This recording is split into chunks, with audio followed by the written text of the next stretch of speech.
प्रभु जी, सभी को मेरा नमस्ते प्रणाम। तो किसी का कोई प्रश्न है तो बताइए।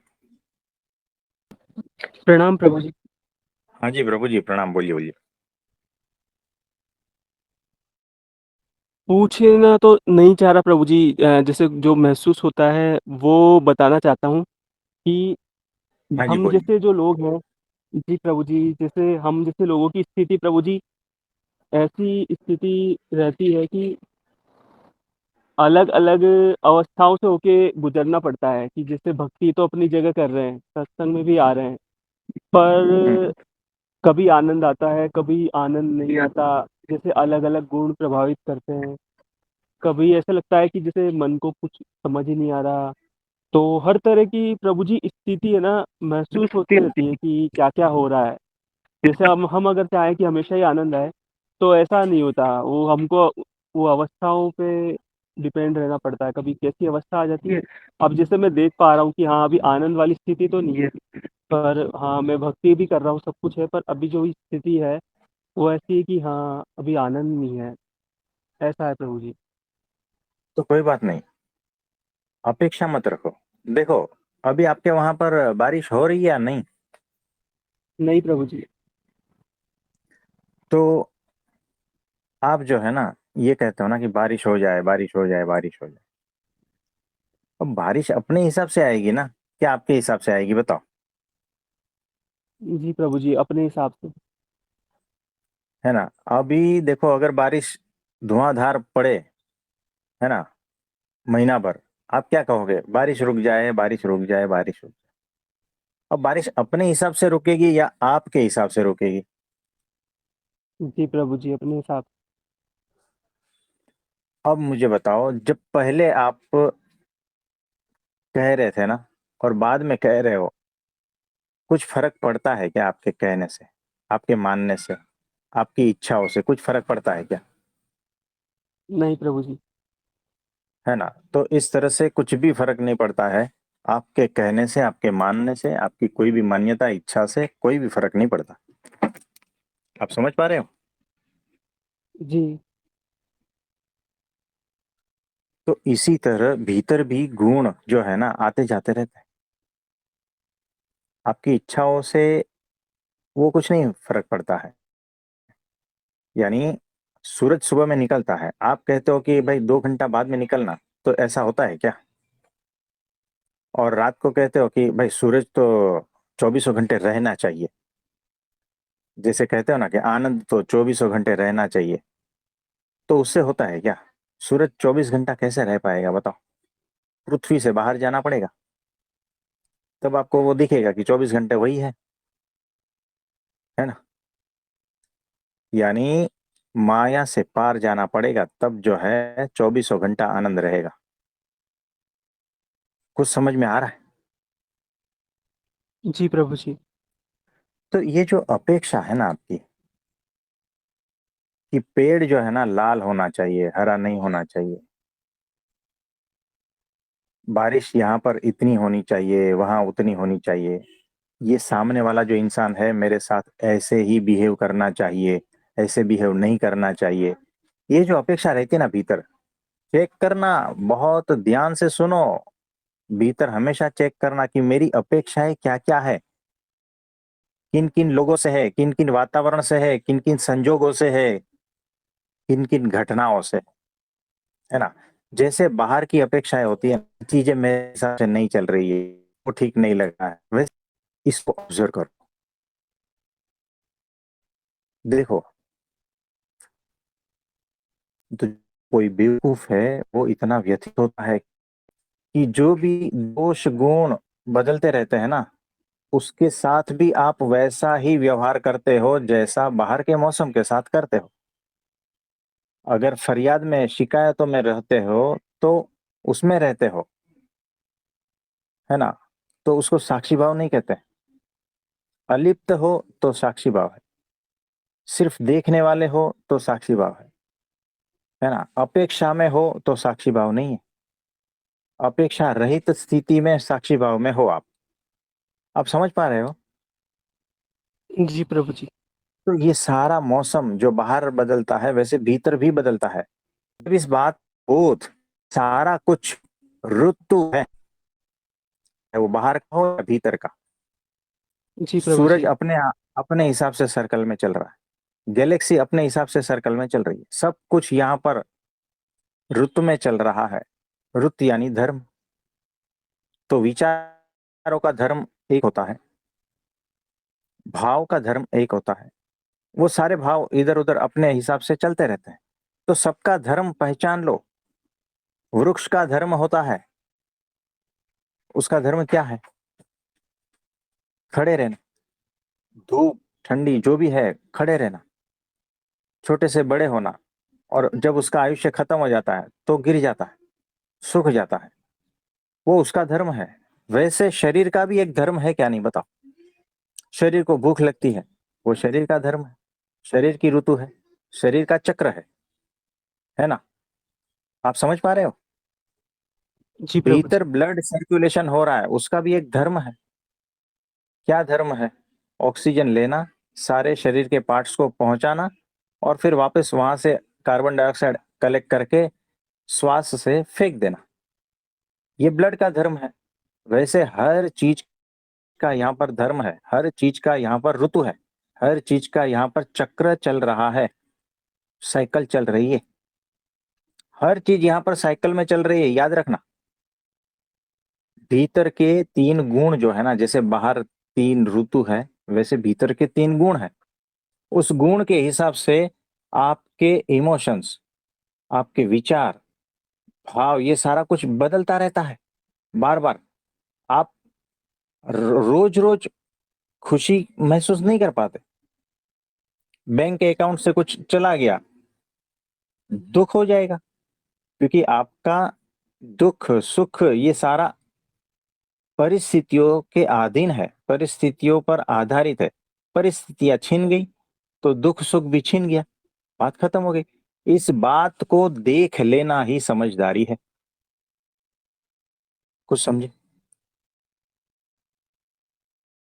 तो जब तक इस ऋतु के चक्कर में फंसे हो, इस प्रकृति के चक्कर में फंसे हो, इस माया के चक्कर में फंसे हो, तब तक ये सारा कुछ अनुभूतियां होगी।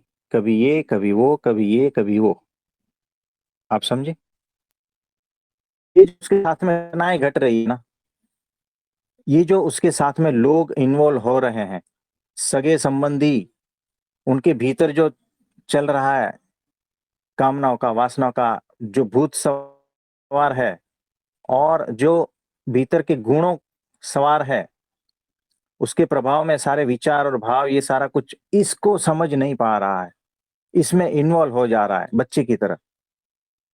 अब ये फंसेगा, अब ये दुखी होगा। तो जब ऊपर जाता है और जब नीचे आता है, तब कभी तो हर्ष में आता है, कभी रोता हुआ आता है ना? होता है क्या नहीं ऐसा? और जी। उसका बाप बाजू में बैठकर आनंद ले रहा है। तो 50 चक्कर चले तो 50 चक्कर तक जो है ना, बच्चा रोता रहा, कभी खुशी में कभी गम में, बस दुखी होता रहा। और उसका बाप 50 चक्कर में आनंदित है। यह बाप जो है ना, वो ज्ञानी पुरुष है, और जो बच्चा है ना, वो अज्ञानी है, ना समझ है, उसे पता ही नहीं ये हो क्या रहा है। तो होश में आ जाओ, वो एकमात्र रास्ता है। होश से ही साक्षित्व आता है, और चोट से ही होश आता है। आप समझे? तो पहले चोट, फिर होश, फिर साक्षी, जीवंत साक्षी, और ज्ञान हो जाता है, गुरु ने हाथ पकड़ा है तो इस तरह से हो जाओ। यानी चक्कर से ही जो जिस दिन बाहर चले गए ना, उस दिन आनंदित। और अगर चक्कर में भी आनंदित है तो समझना कि उसने चक्कर के चक्कर को समझ लिया है। आप समझे? जी प्रभु जी। तो अपेक्षा रहित हो जाओ कि यही हो, यही चाहिए मुझे। अपेक्षा रहित हो जाओ, ऐसा नहीं होगा। ये ऋतु है, बदलती रहती है, इसमें कहाँ पकड़ने बैठोगे? तो जो सतत बदल रहा है उसको पकड़ना बेवकूफी है। आप बारिश को पकड़ सकते हो क्या? नहीं प्रभु जी। आप सूरज को पकड़ सकते हो क्या? मुझे अंधेरा नहीं चाहिए मेरी जिंदगी में, सूरज को पकड़ के रखता हूं। करके देख लो, होता है क्या ऐसा?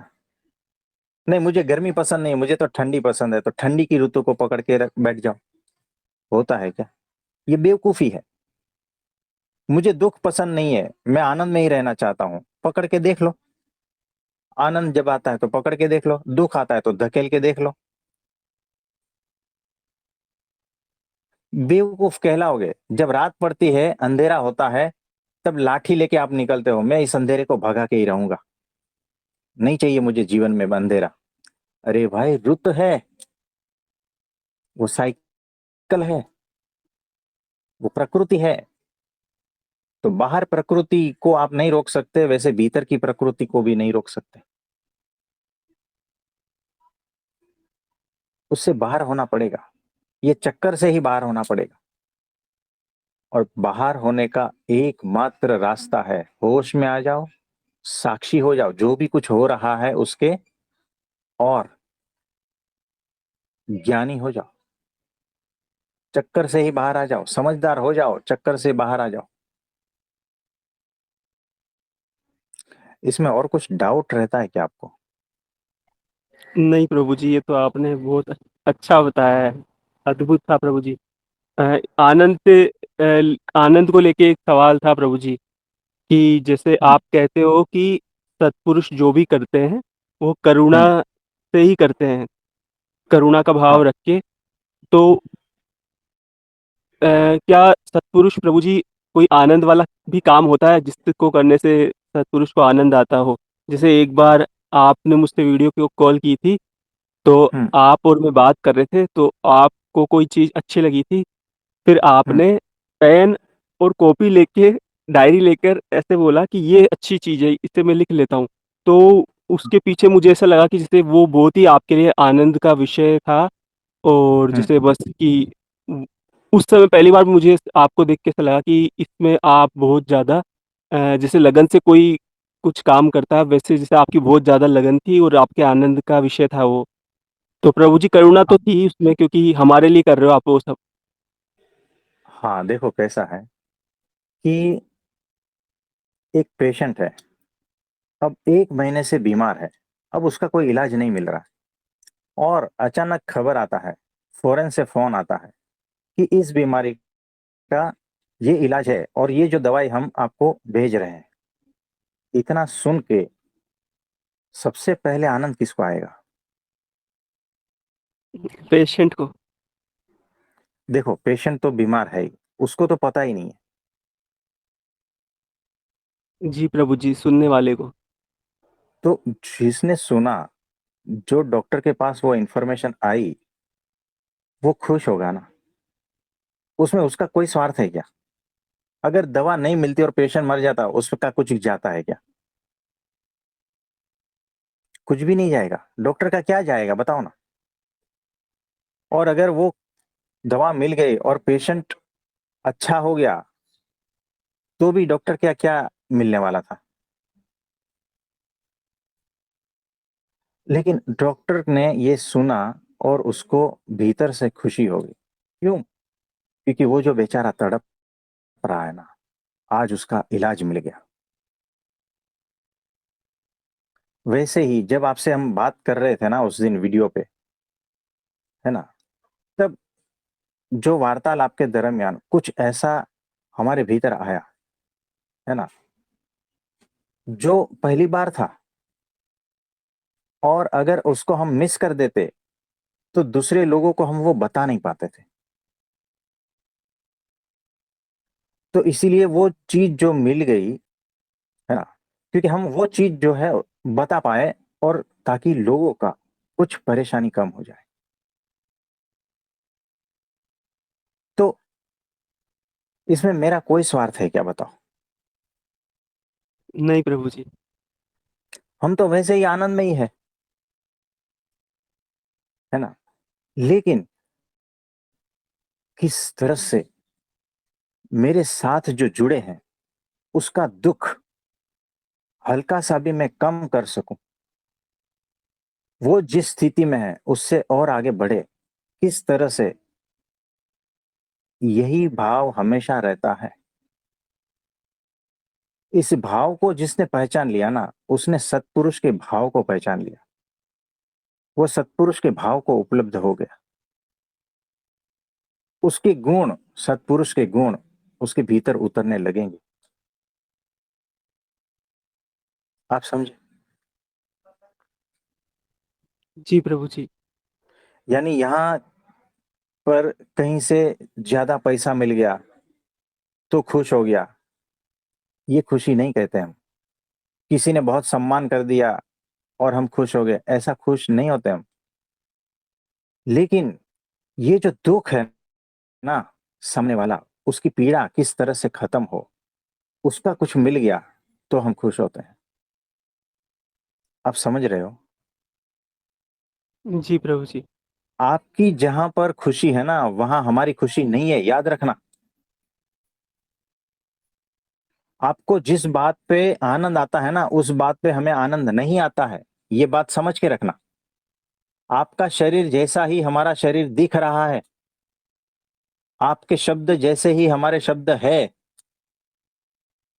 लेकिन भीतर आप और भीतर हम बहुत अलग है, याद रखना। आप जो क्रियाएं करते हो वैसी ही क्रियाएं हम करते हैं, लेकिन उन क्रियाओं के पीछे आप भिन्न हो और हम भिन्न हैं। आप समझ पा रहे हो? जी प्रभु जी। तो ये बात है। तो आपने बड़ा अद्भुत नोटिस किया उस दिन, और उसका रहस्य आज पता चल गया। अगर आपने वो पूछा नहीं होता तो गड़बड़ हो जाती। तो जी आप प्रभु कुछ ना जी। कुछ और सोच लेते थे ना। हाँ प्रभु जी, मुझे तो यही लगता कि ये आपके लिए आनंद का विषय है। वो करुणा तो दिख रही थी मुझे कि ये तो करुणा हम्म। के लिए ही कर रहे हैं। पर मुझे तो ऐसा लगा कि जैसे बहुत ज़्यादा आप उसमें आपको आनंद मिलता है। वो जैसे परब्रह्म की आप सेवा कर रहे हैं तो उसका आनंद होगा वो, मैं ये सोच रहा था। हाँ, बात तो सही पकड़ी है। तो ऐसा ही है। जी प्रभु जी। और कुछ पूछना चाहते हैं? नहीं प्रभु जी, बस यही पूछना था। प्रणाम प्रभु जी। हाँ जी, प्रणाम प्रणाम। तो आप सभी को मेरा नमस्ते, प्रणाम। और आप सभी के लिए हम प्रार्थना करते हैं। कल एकादशी का व्रत है, तो निर्जला उपवास नहीं करना है किसी को। तो सभी लोग खाना पीना अनाज के बगैर, जो व्रत उपवास में चलता है वैसा, और मौज में रहना है, आनंद में रहना है, उत्साह पूर्वक एकादशी करनी है, जैसे कोई त्योहार मना रहे हो वैसा, है ना। और भगवान की अनंत कृपा आप पर बरस जाएगी। और आप सभी के लिए हम प्रार्थना करते हैं। बहुत बहुत आशीर्वाद है सभी को।